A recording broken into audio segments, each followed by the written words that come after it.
Hello সবাইকে, কি অবস্থা আপনাদের সবার? আশা করি ভালো আছেন। সো আজকের সেশনে আমরা আলোচনা করব মূলত এডিটেড ছবি নিয়ে অথবা ম্যানিপুলেটেড ছবি নিয়ে।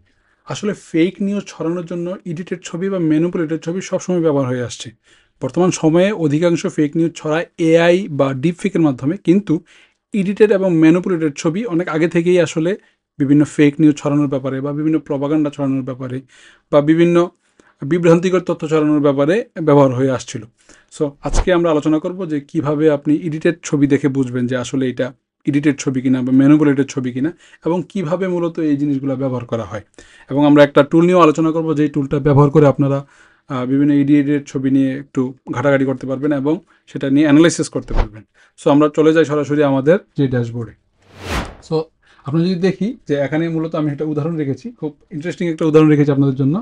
আমাদের যে বলিউডের যে ভাইজান সালমান খান এবং সাথে ওনার ছোট বোন এবং সাথে ওনার প্রাক্তন প্রেমিকা ঐশ্বরিয়া রায় আছেন।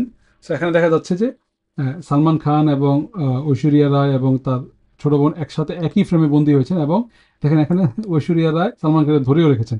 সো এই ব্যাপারটা দেখে কিন্তু একটু শকিং মনে হয় যে আসলে সালমান খান এবং ঐশ্বরিয়া রায়ের যে সম্পর্ক আমরা যারা জানি হয়তো বা খুব ভালো সম্পর্ক না। তো এমন অবস্থায় এরকম একটা ছবি আসলে বিশ্বাসযোগ্য না, কিন্তু এই ছবিটা দেখে কিন্তু মনে হচ্ছে যে এটা একটা পারফেক্ট ছবি, একই সাথে তুলেছে হয়তো বা অনেকদিন পরে সালমান খান এবং ঐশ্বরিয়ার মধ্যে তাদের যেই সমস্যা সমাধান হয়েছে। কিন্তু ব্যাপারটা এরকম না, আসলে এই ছবিটা একটা ম্যানিপুলেটেড ছবি, অর্থাৎ হয়তো বা ফটোশপের মাধ্যমে তৈরি করা হয়েছে। এই ছবিটাকে দুইটা আলাদা ছবি থেকে নেওয়া হয়েছে। প্রথম ছবিটা যদি আমরা দেখি, দেখেন এই ছবিটা নেওয়া হয়েছে এখান থেকে। এই ছবিটাকে এখানে আনা হয়েছে এবং এখান থেকে কাট করা হয়েছে, কাট করে এখানে ঐশ্বরিয়ার এই ছবিটাকে ম্যানিপুলেট করে এখানে অ্যাড করা হয়েছে, এবং এই হাতটাকেও মূলত ফটোশপের মাধ্যমে ম্যানিপুলেটেড করে এখানে অ্যাড করা হয়েছে। সো এইটা দেখে আপনি আসলে একটা আইডিয়া পাবেন যে কিভাবে কতটা রিয়েলিস্টিকভাবে ফটোশপের মাধ্যমে বা বিভিন্ন সফটওয়্যার ইউজ করে কতটা রিয়েলিস্টিকভাবে ছবি ম্যানিপুলেট করা যায়। সো এটা আমরা আসলে ব্যাপারটাকে একটু আনন্দদায়ক করার জন্য মূলত আমরা বলিউডের একটা উদাহরণ নিয়েছি, কিন্তু এই ব্যাপারটা বিভিন্ন জায়গাতে হতে পারে। এটা কোনো পলিটিক্যাল এজেন্ডার অংশ হতে পারে, এটা কোনো সিরিয়াস কোনো ইস্যুতে এরকম হতে পারে যে এক জায়গাতে একটা লোক ছিল না, কিন্তু ওনাকে এডিট করে এখানে বসিয়ে দেওয়া হয়েছে। এর মাধ্যমে সমাজে একটা উত্তেজনা সৃষ্টি হতে পারে, এর মাধ্যমে একটা একটা মানুষের ডিফেমেশন হতে পারে। সো এই ব্যাপারটা আপনি অবশ্যই খেয়াল রাখবেন যে শুধু ছবি দেখে কোনো ধরনের প্রমাণ ছাড়া কখনোই একটা সত্য একটা একটা নিউজকে বিশ্বাস করা উচিত না, এবং অবশ্যই আমাদেরকে সেটা নিয়ে ফার্দার অ্যানালাইসিস করা প্রয়োজন। সো আপনার এটা অ্যানালাইসিস করার জন্য অবশ্যই আমাদের গুগল রিভার্স ইমেজ আছে। এই ছবিটাকে আমরা যদি গুগল রিভার্স ইমেজে দেই তাহলে অবশ্যই এই ছবিটা চলে আসে। আমরা এভাবে অ্যানালাইসিস করেছি, এই ছবিটা আলাদা চলে আসে এবং এই ছবিটা আলাদা চলে আসে। সো এভাবে বুঝতে পারবেন যে এইটা এবং এইটা আলাদা সময় তোলা হয়েছে, এমনকি যদি ছবির মেটাডাটা অ্যাভেলেবেল থাকে তাহলেও বোঝা যাবে যে এই ছবিটা এবং এই ছবিটা আলাদা লোকেশনে, আলাদা ক্যামেরা দিয়ে, আলাদা জায়গাতে তোলা হয়েছে। সো মেটাডাটার মাধ্যমে অথবা গুগল রিভার্স ইমেজের মাধ্যমে ওই জিনিসটাকে আসলে আইডেন্টিফাই করা যায়। এছাড়া আরেকটা উদাহরণ আপনার জন্য আছে, সেটা হলো ভারতের উত্তরপ্রদেশের যে সিএম যোগী আদিত্যনাথ, ওনার একটা ছবি এখানে। আসলে এখানে ওনার রিয়েল ছবিটা হলো এইটা। মূলত আমরা একটু আগে বলেছি যে কিভাবে পলিটিক্যাল ব্যক্তিদেরকে মানে ডিফেম করার জন্য এইসব ম্যানিপুলেটেড ছবি ব্যবহৃত হয়, এই জিনিসটা দেখানোর জন্য মূলত এই উদাহরণটা আমি রেখেছি। এখানে দেখা যাচ্ছে যোগী আদিত্যনাথ উনি একটা কল থেকে অথবা একটা টিউবওয়েল থেকে পানি খাচ্ছেন, ঠিক আছে। এই ছবিটা হলো রিয়েল ছবি। এই ছবিটাকে এডিট করে এখানে দেখা গেছে কলের জায়গাতে একটা গরু নিয়ে আসা হয়েছে এবং দেখানো হচ্ছে যে যোগী আদিত্যনাথ এখানে আসলে গরুর প্রস্রাব খাচ্ছেন। যদিও ওনারা এই জিনিসটাকে সাপোর্ট করেন, কিন্তু এই ছবিটা মূলত ফেক। সো এভাবে এডিট করে দেখা গেছে কি কলের জায়গাতে গরু বসিয়ে দেওয়া যায়, এবং কি অন্য কিছু বসানো যেতে পারে।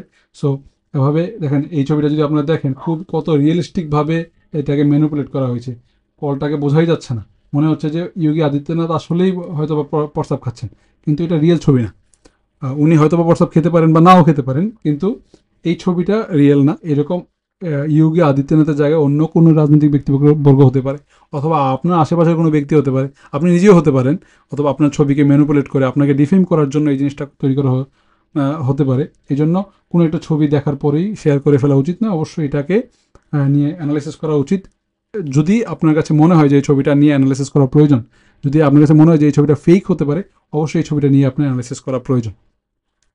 ঠিক আছে, আমরা দেখি আমাদের কাছে আর কি উদাহরণ রয়েছে।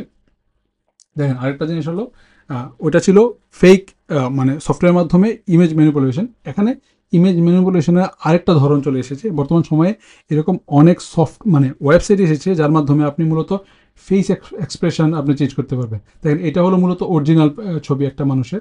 এই ছবিটাকে একটা ওয়েবসাইটে দেওয়ার মাধ্যমে, সেম ছবিটাকে কিছু করা ছাড়াই একটা ওয়েবসাইটে দেওয়ার মাধ্যমে কত রিয়েলিস্টিকলি একটা হাসির ছবি তৈরি করা হয়েছে।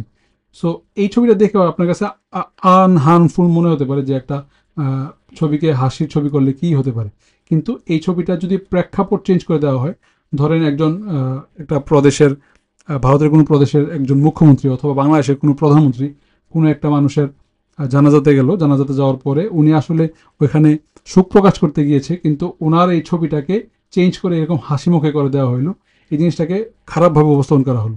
সো এভাবে একটা মানুষকে ডিফেম করা যায় অথবা একটা মানুষের বিরুদ্ধে প্রপাগান্ডা চালানো যায়। সো খুব সহজেই একটা ছবিকে চেঞ্জ করে, এক্সপ্রেশনটা চেঞ্জ করে, পুরো প্রেক্ষাপটটাই চেঞ্জ করে দেওয়া যায়।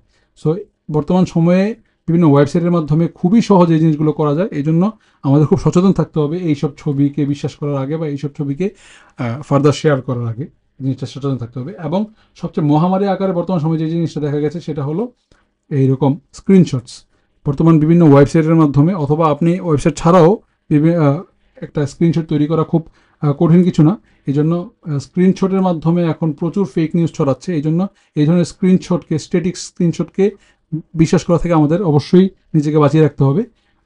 যদি আমাদের কাছে কনক্রিট কোনো এভিডেন্স না থাকে তাহলে এই ধরনের স্ক্রিনশটকে আমরা এভিডেন্স হিসেবে কখনোই ব্যবহার করব না এবং এগুলোকে আমরা অ্যাভয়েড করার চেষ্টা করব। এখন আপনাদেরকে আমি একটা ওয়েবসাইট দেখাবো, মূলত যে ওয়েবসাইটের মাধ্যমে আপনারা এরকম ম্যানিপুলেটেড ইমেজগুলোকে অ্যানালাইসিস করতে পারবেন। ঠিক আছে, সো আমরা ওয়েবসাইটটাতে চলে যাই সরাসরি।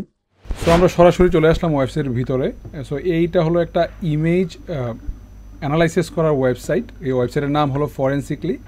সো আপনারা গুগলে এটাকে সার্চ করলে এই ওয়েবসাইটে পেয়ে যাবেন। এখানে আপনারা মূলত আপনাদের যদি কোনো ছবি দেখে মনে হয় যে এই ছবিটা নিয়ে কিছু কাটছাট করা হয়েছে বা এটাতে কোনো কাজ করা হয়েছে, তাহলে আপনি এই ওয়েবসাইটের ভিতরে এসে আপনারা এটাকে ওই ছবিটা নিয়ে অ্যানালাইসিস করতে পারেন।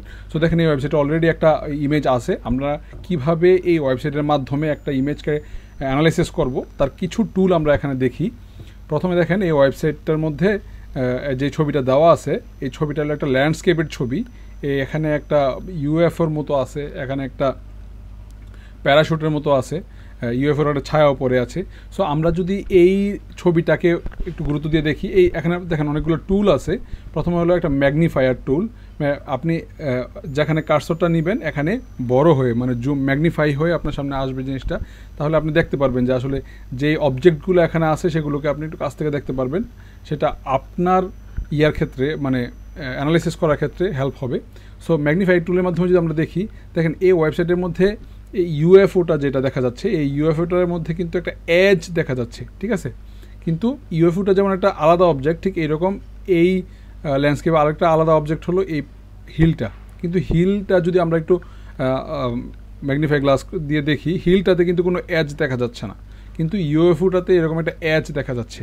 অর্থাৎ এই ইউএফওর যে ছবিটা সেটা মূলত এটা ম্যানিপুলেট করে এখানে বসানো হয়েছে। এছাড়া আরেকটা জিনিস যদি আমরা দেখি যে এখানে যেই প্যারাশুটটা আছে, এই প্যারাশুটটাও একটু আনইউজুয়াল দেখা যাচ্ছে। অর্থাৎ এই প্যারাশুটের ছবিটাও এখানে ম্যানিপুলেট করে বসানো হয়েছে। বুঝতে পারছেন? সো এভাবে সবসময় যে আপনার ম্যাগনিফাইং টুলের মাধ্যমেই বুঝতে পারবেন ব্যাপারটা এরকম না। অন্য যে টুলগুলো আছে সেগুলো আমরা আপনার ব্যবহার করবেন। এখানে আরেকটা গুরুত্বপূর্ণ টুল হলো মেটাডাটা। মেটাডাটার মাধ্যমে আপনারা এই ছবির সম্পর্কে বিস্তারিত জানতে পারবেন, যে ছবিটা কোথায় তোলা হয়েছে, কোন ক্যামেরা ইউজ করা হয়েছে। যদিও সব ছবিতে মেটাডাটা অ্যাভেলেবেল থাকে না, যেগুলোতে থাকে আপনি আপলোড করার পরে এখান থেকে ডিটেল নিতে পারবেন। দেখেন মেটাডাটা আপলোড করার পরে রিয়েল ছবিটা চলে এসেছে। রিয়েল ছবিটাতে দেখেন এখানে কোনো ইউএফও নেই, কিন্তু এখানের যেই ছবিটা, যেই প্যারাশুটের ছবিটা, সেটাও নেই। এই ছবিটা মূলত এখানে। সো এখান থেকে কেটে এটা এখানে বসানো হয়েছিল। সো যদি ইন্টারনেটে আপনি যে ছবিটা মানে নিয়ে কাজ করছেন সেটার যদি অরিজিনাল ভার্সনটা যদি ইন্টারনেটে থাকে, তাহলে এখানে মেটাডাটা আপলোড করার পরে অরিজিনাল ছবিটা চলে আসতে পারে। এটা আপনার জন্য সবচেয়ে বেশি সুবিধা হবে। এছাড়া ছবির বিভিন্ন জিনিস সম্পর্কে চলে এসেছে, ডেট, টাইম, লোকেশনস, এভরিথিং। এবং দেখেন কোন সফটওয়্যার ব্যবহার করা হয়েছে ছবিটা এডিট করার জন্য, এই সফটওয়্যারের নামও চলে এসেছে। সো এইটা একটা খুবই গুরুত্বপূর্ণ টুল। এখানে আরেকটা আছে জিও ট্যাগের মাধ্যমে লোকেশন সম্পর্কে আপনার ধারণা পাবেন। যদি আপনার ইমেজটার লোকেশন থাকে ইমেজটার মধ্যে, তাহলে আপনারা এটা লোকেশন সম্পর্কে ধারণা পাবেন। এর মাধ্যমেও আপনারা একটা ইমেজকে অ্যানালাইসিস করতে পারেন। এছাড়া নয়েজ অ্যানালাইসিস করার মাধ্যমেও আপনারা একটা ইমেজকে অ্যানালাইসিস করতে পারেন। নয়েজ অ্যানালাইসিস করলে দেখতে পাবেন এই ছবিতে, আপনি যদি দেখেন এই ছবিটা যদি নয়েজ করি দেখেন সবগুলো ইভেন নয়েজ, কিন্তু শুধুমাত্র ইউএফওটা এবং এই যে প্যারাশুটটা এইটা একটু ডিফারেন্ট দেখা যাচ্ছে। সো এটা ক্লিয়ারলি আপনি যদি নয়েজ অ্যানালাইসিস করে আমরা যদি দেখি, তাহলে এটা ক্লিয়ারলি বোঝা যাচ্ছে যে এখানে এই ইউএফওটা হলো একটা অবজেক্ট যেটা মূলত এখানে এডিট করে বসানো হয়েছে, এবং এই যেই প্যারাশুটটা এটা একটা অবজেক্ট যেটা এখানে এডিট করে বসানো হয়েছে। বাকি সব কিছু কিন্তু এখানে মূলত স্ট্যাটিক দেখা যাচ্ছে। সো এইরকম বিভিন্ন টুল ব্যবহার করে আপনারা এই একটা ছবিকে অ্যানালাইজ করতে পারবেন। সো এখানে আরও অনেক টুল আছে, আপনারা আপনাদের ছবির রিকোয়ারমেন্ট অনুযায়ী বিভিন্ন টুল ইউজ করতে পারবেন। সো আশা করি এই ওয়েবসাইটটা আপনাদের কাজে লাগবে, এবং এই ওয়েবসাইটটা ব্যবহার করে আপনারা ম্যানিপুলেটেড যে পিকচারগুলো সোশ্যাল মিডিয়াতে চলে আসে সেগুলো আপনারা সহজে অ্যানালাইসিস করতে পারবেন। সো ঠিক আছে। সো মূলত এভাবেই আমরা বিভিন্ন ম্যানিপুলেটেড ছবি নিয়ে কাজ করতে পারবো। এছাড়া আরও অন্য ধরনের টুলও থাকতে পারে। আমরা ফিউচারে আরও অন্য ভিডিওগুলোতে আমরা ম্যানিপুলেশন ডিটেক্ট করা অন্য কোনো টুল যদি থেকে থাকে সেগুলো নিয়ে আমরা আলোচনা করব। সো আশা করি আমাদের আজকের এই সেশনটি আপনারা এনজয় করেছেন, এবং এখান থেকে অনেক কিছু নতুন করে শিখতে পেরেছেন বা জানতে পেরেছেন। সো ধন্যবাদ সবাইকে। আসসালামু আলাইকুম।